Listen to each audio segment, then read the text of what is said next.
Hi friends, welcome to my channel బాగా study circle. మనకి ఈ రోజు అనగా 8/7/2023 అనగా జూలై 8న మనకి టీపీబీఓ ఎగ్జామ్ అనేది జరిగింది కదా. మనకి పేపర్ 1 వచ్చేసి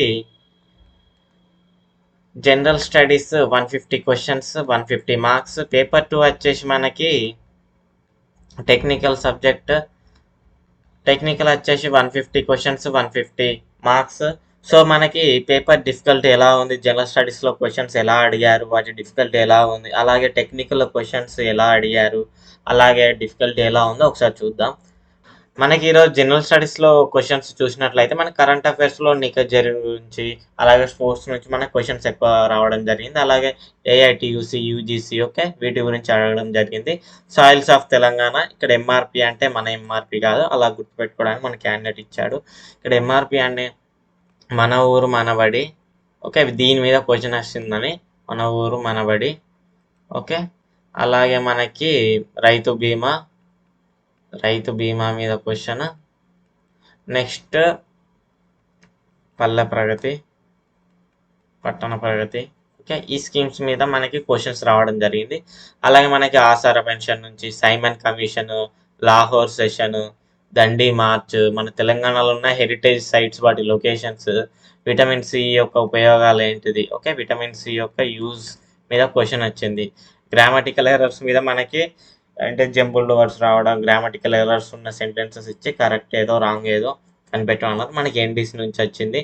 ప్యాసివ్ వాయిసెస్ నుంచి ఎక్కువ క్వశ్చన్స్ రావడం, అంటే 2-3 అలా క్వశ్చన్స్ రావడం జరిగింది. క్వశ్చన్ ట్యాగ్స్ నుంచి క్వశ్చన్స్ కూడా రావడం జరిగింది. నెక్స్ట్ చూసినట్లయితే మనకి ఫస్ట్ 5 year ప్లాన్ ఎప్పుడు అని అడిగారు.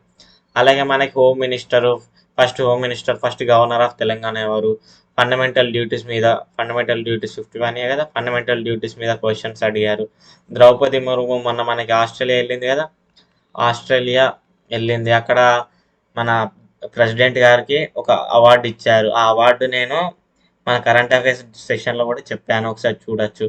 బోనాలు బతుకమ్మ మీద నుంచి క్వశ్చన్స్, శాతవాహనస్ టైంలో జరిగిన లిటరేచర్ వీటి మీద క్వశ్చన్స్ అడగడం జరిగింది.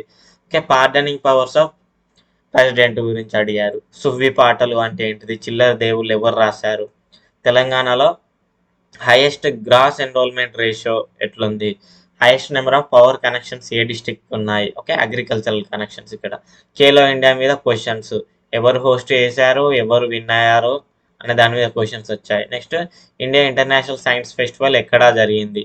నెక్స్ట్ ఫస్ట్ 5G సిటీ ఏంటిది, మనకి నోబెల్ ప్రైజ్ మీద క్వశ్చన్స్ అడిగారు ఓకే, ఫిజియాలజీ మీద క్వశ్చన్స్ రావడం జరిగింది. అలాగే 6 to 14 compulsory education A article okay, A article అనేది అడిగారు. సో ఇవి ఫ్రెండ్స్ మనకి జిఎస్లో ఉన్న క్వశ్చన్స్ ఓకే. మనకి పేపర్ డిఫికల్టీ చూసినట్లయితే మనకి పేపర్ 1 వచ్చేసి మనకి ఈజీ టు మోడరేట్ ఉంది okay, easy to moderate. Next మనం పేపర్ 2 గురించి చూసినట్లయితే మనకి పేపర్ 2 వచ్చేసి టెక్నికల్ కదా. పేపర్ 2 టెక్నికల్లో మనకి సింపుల్ డైరెక్ట్ క్వశ్చన్స్ ఉన్నాయంట. డైరెక్ట్ క్వశ్చన్స్ ఎవరైతే చదువుతారో వాళ్ళకి 100, 105 అలా వచ్చేస్తాయి. సో మనకి జిఎస్ పేపర్లో ఓకే, పేపర్ 1లో బెస్ట్ స్కోర్ ఏంటంటే ఎవరికైతే 95+ వచ్చుంటే వాళ్ళు సేఫ్ సైడ్ ఉన్నట్టు. అలాగే ఇక్కడ పేపర్ 2లో 105+ ఉంటే బెస్ట్ స్కోర్ అన్నట్టు. సో ఓవరాల్గా నేను చెప్పే కట్ ఆఫ్ ఎంత అంటే ఎక్స్పెక్టెడ్ కట్ ఆఫ్ వచ్చేసి 200+ అండి. ఎవరైతే 200+ ఉంటారో వాళ్ళు సేఫ్ ఉన్నట్టు. ఎందుకంటే మనకి ఏడబ్ల్యూ పోస్ట్స్ కూడా మొన్న ఎగ్జామ్ జరిగింది కదా, అందులో వెళ్ళిపోతే మనకి ఇంకా ఈజీ అయితే ఒక 2-3 మార్క్స్ కూడా తగ్గచ్చు కట్ ఆఫ్లో. సో ఎవరైతే పేపర్ 1లో 95+ ఉండి పేపర్ 2లో 105+ ఉంటే వాళ్ళు సేఫ్ సైడ్ ఉన్నట్టు. అలా కాకుండా ఇందులో 90 వచ్చి ఇందులో 110 ఉన్న సేఫ్. మనకు ఓవరాల్గా 200 ఉన్న వాళ్ళు సేఫ్ సైడ్ అండి. ఇదండి, ఎవరైతే కొత్త వాళ్ళు ఉంటారో ప్లీజ్ సబ్స్క్రైబ్ చేసుకోండి. Thank you for watching.